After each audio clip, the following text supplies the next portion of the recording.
Now that we've compared these wrenches and we took some measurements, we checked the clearance in them. If you haven't seen the first video to this, just stop this, go watch the first video. I'm gonna put it up top right here or right here, one side or the other.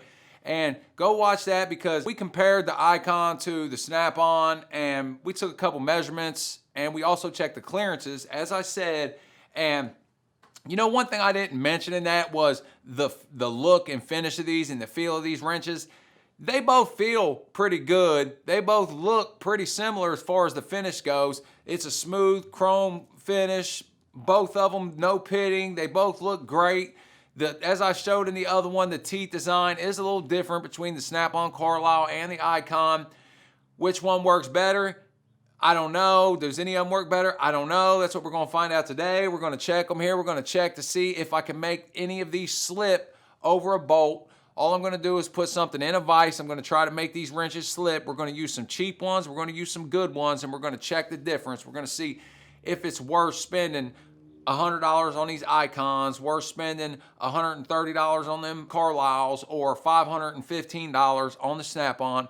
We'll find out which one's better. And as I said in the first video, it all comes down to preference. It comes down to what you like to do, what feels best to you. That's all it comes down to. But with that being said, you could see a big difference between the Icon, the Snap-on, the Carlyle, and then you look at a Pittsburgh, you can see a big difference in the finish.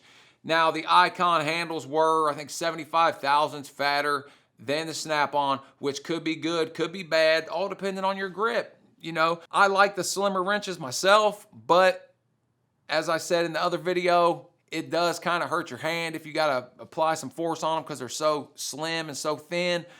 But with that being said, the thinness of these wrenches are pretty similar. I think it was 7 thousandths difference between the Icon and Snap-on. So the slimness, there's not much difference there. It's only the width of it. The width of it, 75 thousandths thicker than the Snap-on. And as I said, I kind of prefer a little bigger tool because I have such big hands.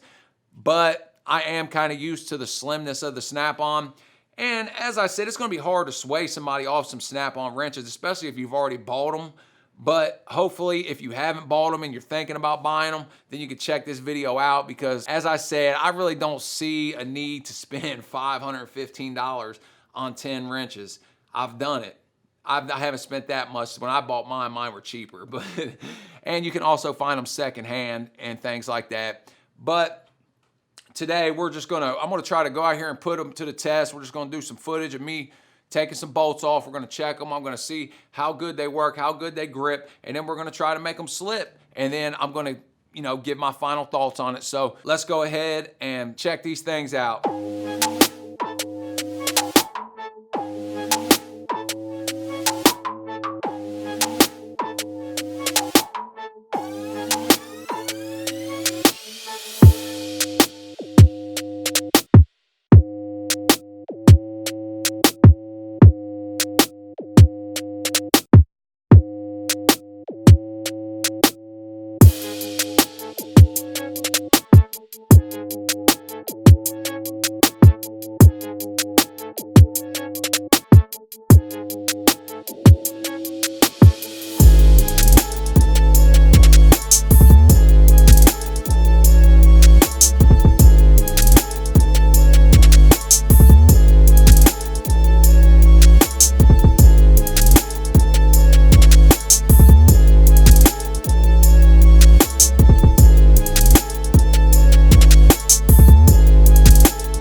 first one we're going to try is the Pittsburgh 14 mil.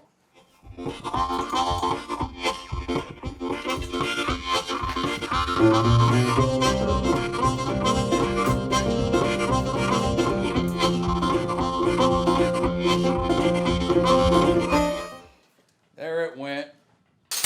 Takes quite a bit of force to make that slip, though. I tell you that.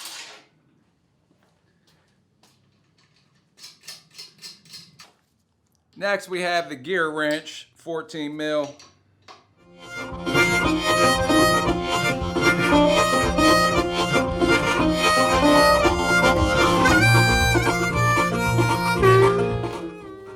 had to put a pipe on it. I couldn't get it to slip without a pipe.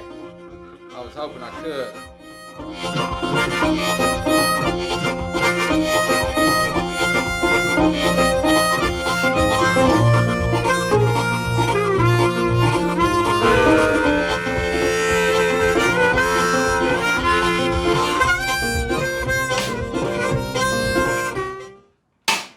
There it went. Jeez. All right, now we got the snap on. You can see it is the one with the teeth. Flank drive. I don't think I'm going to be able to make this slip, but we're going to try it. I actually broke the bolt on the gear wrench last time, so I don't know if the gear wrench slipped or the bolt broke first. So it held pretty tough.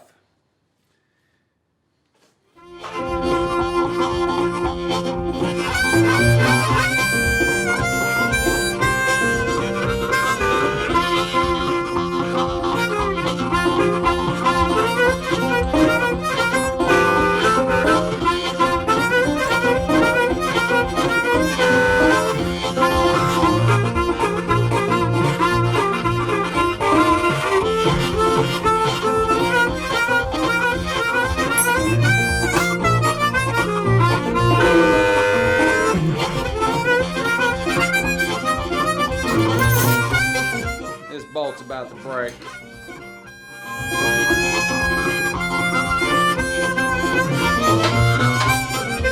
You can see it turned it one full revolution around.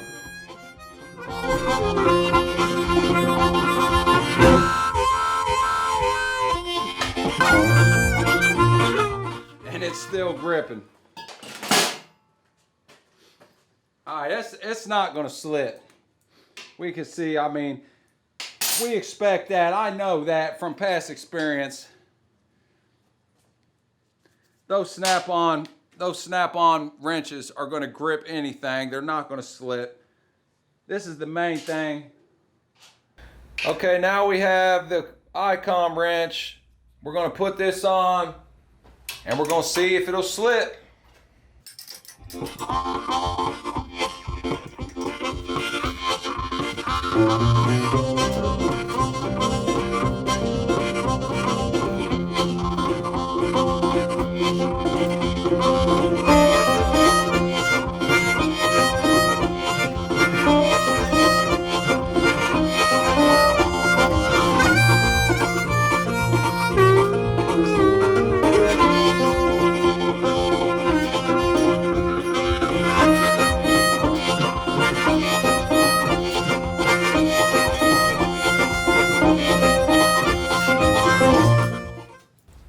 Okay, it's done. Strip the threads out just like the snap-on did. I don't think this would slip. Okay, let's take a look at the fitment over top of this nut. We'll start off with the 14mm gear wrench. And we can see that it does cover the edges of the nut, but that's how deep it fits in there. Next, we'll look at the snap-on 14mm. And we can see that it does fit in deeper than the gear wrench by some. Then we'll look at the Icom, and this is where we're going to see the big difference, where this has the cutout to fit the fastener. As we can see, it's the exact shape of the bolt. And so it fits in there pretty good, and we can see that the edges, so this has got this whole nut completely engulfed, which should help with rounding off the fastener. Okay, so we put the wrenches on the nuts, and we've seen that the Pittsburgh slipped and maybe the gear wrench slipped. So what I'm gonna do is I've put an Allen wrench in this vise.